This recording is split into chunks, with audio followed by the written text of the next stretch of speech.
All right, good morning, everybody. Good morning. It is Saturday, Yes, sir. and today we're going to talk about Judas hangs himself. Matthew chapter 27, starting at verse 3. Then Judas, who had betrayed him, realized that Jesus had been condemned to die and was filled with remorse. So he took the 30 pieces of silver back to the leading priest and the elders. I have sinned, he declared, for I have betrayed an innocent man. What do we care? They retorted. That's your problem. Then Judas threw the silver coins down in the temple, and went out and hanged himself. The leading priest picked up the coins. It wouldn't be right to put this money in the temple treasury, they said, since it was payment for murder. After some discussion, they finally decided to buy the potter's field, and they made it into a cemetery for foreigners. That is why the field is still called the field of blood. This fulfilled the prophecy of Jeremiah that says, they took the 30 pieces of silver, the price at which he was valued by the people of Israel, and purchased the potter's field as the Lord directed. And now the commentary. Jesus' formal accuser wanted to drop his charges, but the religious leaders refused to halt the trial. When he betrayed Jesus, perhaps Judas was trying to force Jesus' hand to get him to lead a revolt against Rome. This did not work, of course. Whatever his reason, Judas changed his mind, but it was too late. Many of the plans we set into motion cannot be reversed. It is best to think of the potential consequences before we launch into an action we may later regret. The priest's job was to teach people about God and act as intercessors for them, helping administer the sacrifices to cover their sins. Judas returned to the priest, exclaiming that he had sinned. Rather than helping him find forgiveness, however, the priest said, that's your problem. Not only had they rejected the Messiah, they had rejected their role as priest. According to Matthew, Judas hanged himself. Acts 1:18, however, says that he fell and burst open. The best explanation is that the limb from which he was hanging broke, and the resulting fall split open his body. These leading priests felt no guilt in giving Judas money to betray an innocent man, but when Judas returned the money, the priests couldn't accept it because it was wrong to accept payment for murder. Their hatred for Jesus had caused them to lose all sense of right and wrong. This prophecy is found specifically in Zechariah 11, verse 12 and 13, but may also have been taken from Jeremiah 18, verses 1 through 4, 19, verse 1 through 11, or chapter 32, verse 6 through 15. And in ancient times, Jeremiah was considered a collector of some of the prophets' writings, so perhaps his name is cited rather than Zechariah.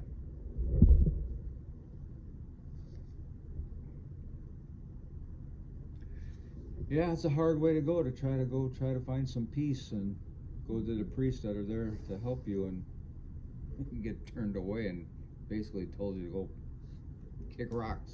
That's your you did this to yourself, dude. But you're the one that made me do it. But I'm trying to think, like, in modern day times, how often, and unfortunately it does happen, that somebody gets down and out and needs help and goes to ask for it, thinking that it's wise counsel and a good example, or a good doctor, a good whatever, and not get the good teaching and the good help that they are needing. That would be Christ-centered. Yeah.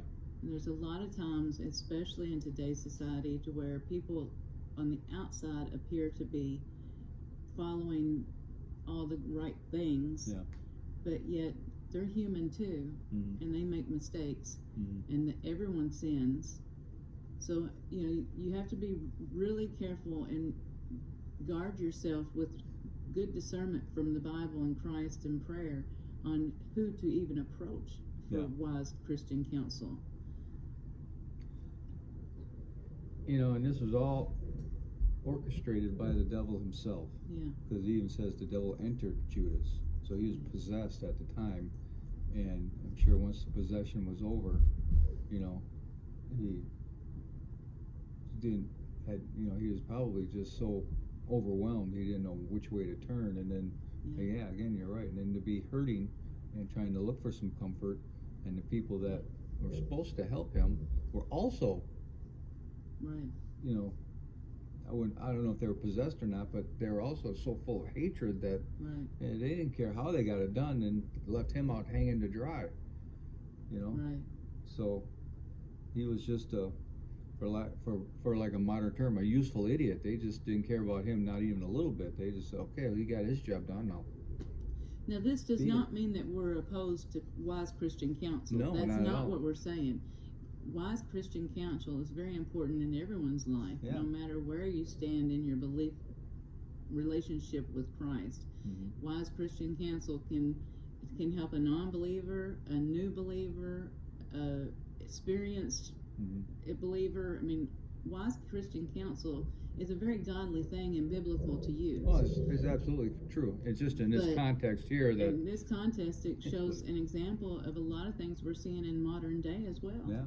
And we have to make sure that we're aware that anytime we get close to God, Satan's going to try to disrupt that. Yeah, that's and true. If he can make it to where the counsel you get is not biblical or half biblical, then that's what he's going to try to do. Almost worse off than you were before. Yeah.